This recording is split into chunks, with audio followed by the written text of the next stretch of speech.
प्यारे बच्चों, आज मैं आपकी शिखा मैम आपकी पाठ्य पुस्तक आकृति के पाठ 1 मेरा नया बचपन कविता का अभ्यास कार्य करेंगे। तो चलिए शुरू करते हैं। प्रश्न संख्या 2, सही उत्तर पर सही का चिन्ह लगाओ। क, कैसे भूला जा सकता है बचपन का रिक्त स्थान आनंद। तो बच्चों ये हमारे विकल्प दिए हैं, संपूर्ण, बाकी, अतुलित, संतुलित।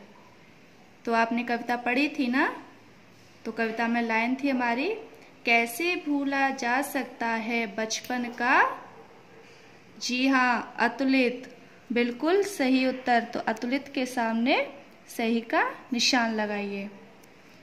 ठीक है बच्चों, तो आपको इसी तरीके से अपने इस अभ्यास कार्य को अपनी पुस्तिका में, अपनी किताब में करना है। अब आगे हैं प्रश्न संख्या 3, निम्नलिखित प्रश्नों के उत्तर लिखो।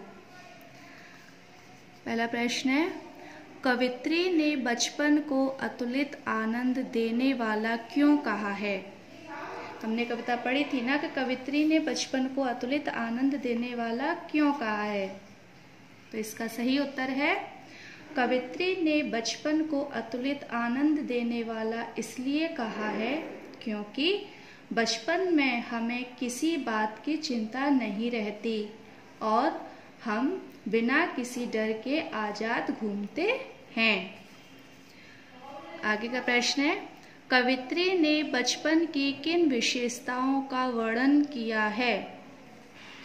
तो इसका उत्तर है, कवित्री ने बचपन की विशेषताओं का वर्णन किया है कि बचपन में हमें किसी चीज की चिंता नहीं रहती। कवित्री कहती हैं कि जब हम बचपन में रोते थे, नाराज होते थे, तो हमारे आंसू निकलते थे। माँ अपना सारा काम छोड़कर हमें अपनी गोद में उठाती और प्यार से आंसू पोंछकर हमें लाड प्यार से चुप कराती थी। अगला प्रश्न है, बच्ची के रोने पर माँ ने उसे कैसे चुप कराया। तो बच्चों बताइए, बच्ची के रोने पर माँ ने उसे कैसे चुप कराया। जी हाँ, हमारा उत्तर है, कवित्री के रोने पर माँ ने उसे गोद में उठाया और प्यार से उसके गालों को चूमकर उसे चुप कराया। आगे का प्रश्न है, कवित्री का बच्ची बन जाने का क्या अर्थ है। तो बच्चों इसका सही उत्तर है, जब कवित्री अपनी बेटी के साथ खेलने लगती है, उस पल वह स्वयं एक बच्ची बन जाती है। हमारा अंतिम प्रश्न है, कवित्री अपने बचपन से क्या मांगती है।